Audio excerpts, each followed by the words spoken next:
We live in the age of remakes, and it makes sense. I mean, why take a risk on a brand new idea when you can just recycle something you already know works? I mean, it's not like artistic integrity is worth much, and the video game industry has embraced this wholeheartedly. Sometimes it's a necessity bringing older games into the modern age and preserving them like Demon's Souls. Other times it's an anti-consumer practice to force you to buy a game you already own. How's that working out for you, Warcraft 3? Not great!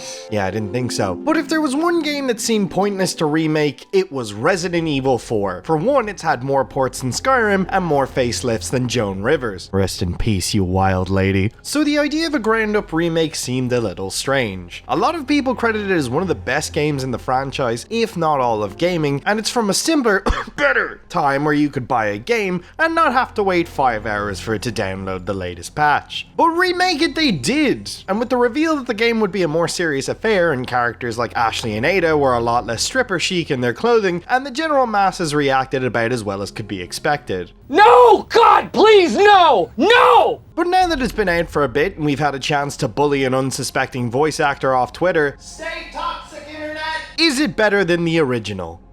No. But it's not worse than the original. It's what a remake should be. Keeps the core of what works, but hands it to a creative team with a different interpretation of the source material. Kind of like how directors reimagined campy B horror movies like The Thing or The Blob into genuinely terrifying films. Resident Evil 4 Remake takes the campy action romp that was the original and creates a much more personal journey for main character Leon S. Kennedy. Taking place about 6 years after Resident Evil 2, Leon is in a bad place, mentally and physically.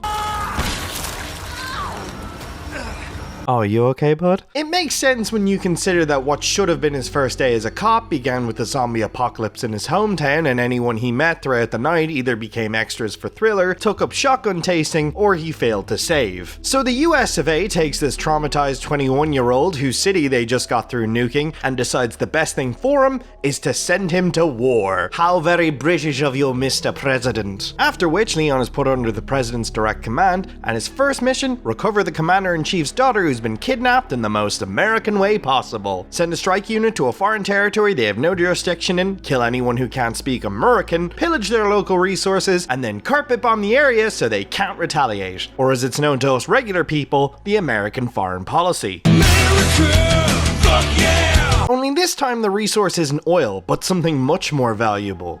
A babe. While this does coincide with the original game's narrative, the addition of Leon's opening monologue in the context of his military training really shift Leon's personality and the tone of the story. He's still very much traumatized over the Raccoon City incident, carrying the blame for what happened and his inability to save anyone. He sees this mission to rescue Ashley as a means of redemption, evident by his opening monologue. This time, it can be different. It has to.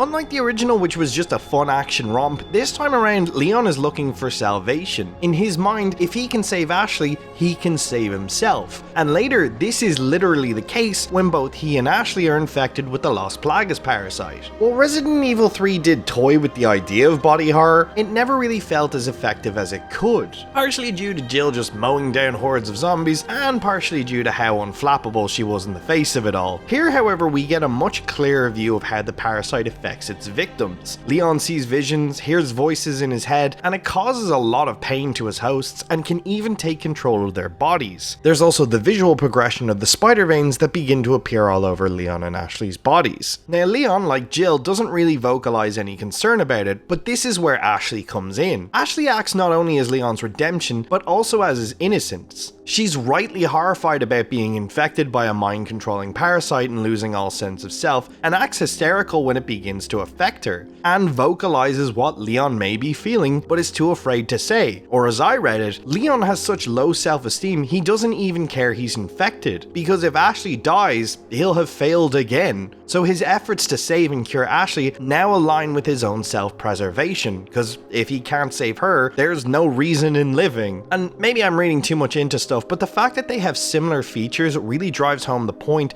that Ashley is Leon's lost innocence. Honestly, just knowing that you'll be under the thrall of this asshat would be enough to get my ass in gear. Ugh, look at him! He's like one of those creeps on To Catch a Predator who shows up with the sixers of mics and a razor and is really happy to be there. You were asking me about what I was daydreaming about.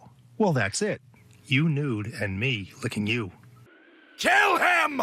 But it's not just the narrative that tells you how the parasites work, you see it through gameplay, initially making you battle mindless shambling drones immune to pain, who know only to kill, before they mutate into something unrecognizable as a human. And that's if you're lucky. You could be one of the unfortunate experiments like the Beastmen, the mutilated Garradors, or the quite frankly terrifying Regenerators and Iron Maidens. It just does a much better job than 3 without making you numb to the notion with overexposure. But you'll also want to save Ashley, because unlike the original, she's no longer the most annoying person in the world. Shut up!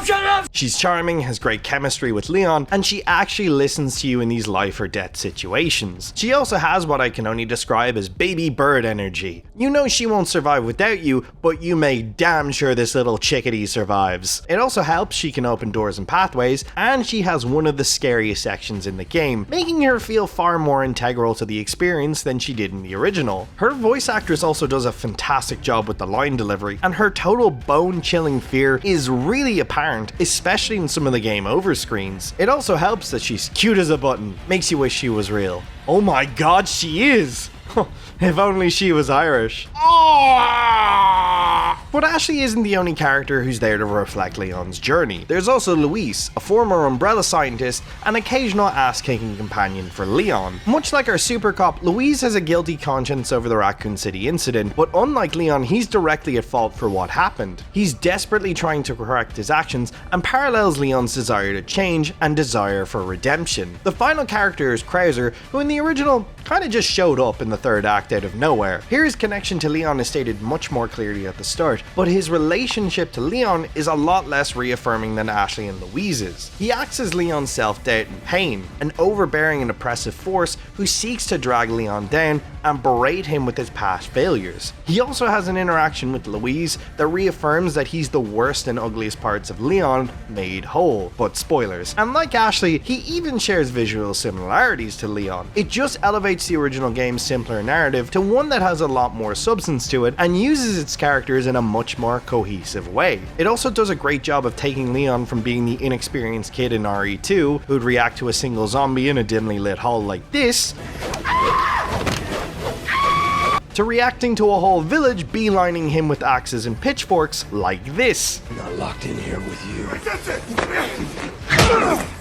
You're locked in here with me! And again, it's not just narrative, it's baked into the gameplay. Unlike the other games in the series, which are more survival heavy and kinda stingy with resources and seek to reduce your power, Resident Evil 4 decided that the S in Leon's name stood for Sigma Male.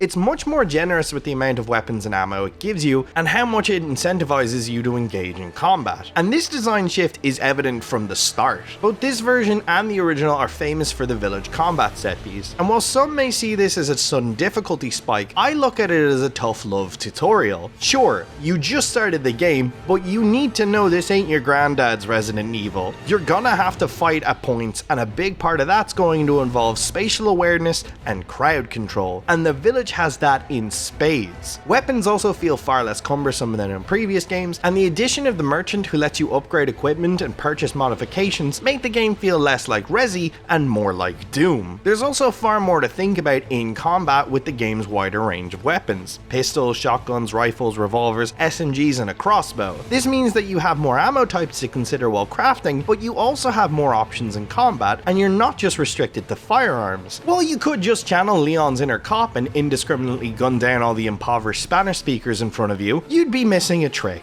Leon didn't just hit the gun range with Krauser the last 6 years. He had another mentor during that time. And his name is John C. Hitting certain weak points make these pagans find God again and brings them to their knees, and allows you to do a melee attack. Not only does this feel badass, but it also does major damage without using up any ammo. The trade-off is that it requires more accuracy to hit vital points, and you have to be able to close the gap between you and the enemy, meaning that if there's too much distance between you and them, or a swarm of enemies, it may not be a viable option. Similarly, there's also dynamite or Molotov throwing enemies. Hitting the weapons in their hand before they throw them can turn it against them, but again, requires requires you to line up a shot in order to accurately hit it, which isn't always possible with how aggressive enemies are. And if you're too close, it might not even be worth it. While it's a more frenetic game than other Resident Evils, there's still a good deal of resource management, meaning you have to constantly be aware of the most effective way to tackle enemies, unlike in other more traditional action games. This is also evident by the enemy variety and how generous the game is doling out new types of ganados for you to battle. While you start battling villagers, they slowly begin to up the ante, brandishing makeshift weapons, calling in chainsaw wielders or heavy brutes, before the head-bursting Gunda and Mandibula are introduced, who require additional awareness due to their increased range and kill potential. However, they can be handily dispatched with a flash grenade. Later on in the castle, shield-wielding enemies, summoners who increase the strength of their fellow zealots, and the face-hugging like Arana are introduced, forcing you to drastically shift your priorities mid-combat. And in the final area of the game, you have to deal with heavily armed and armored ganados, some of whom wield rocket launchers and other heavy weapons, or the worst of the worst, the regenerators, who require specific body parts to be eliminated in order to kill them. Oh, and they can only be seen with a specific weapon attachment, which only attaches to 2 weapons. Oh, and some of them don't even die then, and just turn into an even more deadly creature called an Iron Maiden, which genuinely terrifies me. Nightmare, nightmare, nightmare, nightmare. The sheer variety and mix and matching of enemies just constantly keeps you on your toes, and you never feel like you can let your guard down, which really helps reiterate the horror aspects of the game, but through gameplay. While most of this could be said about the original, Remake adds more fluid movement and the addition of a block and parry function. As long as Leon has a knife on him, he can use it to block incoming attacks or easily break out of a hold. Unlike in the original game where chainsaw wielders and certain other enemies could instantly kill you, now you have a chance to counter their attack, and it is a literal game changer. It lets you approach situations more confidently and aggressively, but it too has a hitch. Using the knife for anything causes it to wear down and eventually break. Unlike in the original, where the knife was the one constant in your arsenal. Not only does this totally throw you for a loop if you're a fan of the original, adding to the unease of the horror, but the amount of things you can counter is insane. Thrown weapons, crossbow bolts, hell, I've even seen people counter gunfire like they were playing Devil May Cry. It's amazing. I mean, gameplay alone could hold this experience up. Point in case, the ridiculously addictive target range minigame with its own score system and gotcha machine rewards that have in-game bonuses. Or the Mercenaries mode, which is crazy fun, changing the game from a survival horror to an arcade shoot 'em up akin to Time Crisis. And the only real difference between it and story mode is the addition of preset loadouts, hyper modes, and multiple characters to play as. Other than that, it's just the game proper. Now, all that being said, the game isn't perfect. Some of the bosses are on the more annoying side to fight. It suffers from Dark Souls syndrome where the opening hours and finale are fantastic, but the middle feels more padded than Andrew Tate's pants. And Ada's role feels kinda half-baked, and the missing episode Ada screams DLC ransom. Oh my god! Fucking bear traps! Are there even bears in Spain? Oh hey, look at that. But the most important aspect that RE4 Remake retains from the original is that it's unapologetically a video game. From its rating systems to its arcade design, it begs to be played. It doesn't make compromises for realism or narrative, unlike many other games in the same genre, or even games inspired by the original's design. It reminds me why Resident Evil 4 was so great in the first place, and a time where you could buy a game and play it. Still installing, are you? And hey, if you still prefer the original, that's cool. Unlike a lot of other remakes, it hasn't wiped its predecessor off the face of the map, and there's still reason to play it for its wacky vibe. Isn't it wild how EA led the charge in that practice for remakes coexisting with the original with Dead Space? Like, EA. That's weird. But there are some people out there who wanted a more serious Resident Evil 4. Not me. Someone like my friend Alan. You remember Alan from my Vanillaware video? The guy who thought he was better than us because he has a bitchin' video game collection. His treasures, we covet them. But what do you guys think? Does Resident Evil 4 Remake live up to the standard of the original? Or should we burn it for taking Ada out of a cocktail dress and removing the Ashley upskirt shots? Let me know in the comments below. Like and subscribe if you want to see more. Suplex that notification bell. And goddamn fucking bear traps! I'll see you in the next one.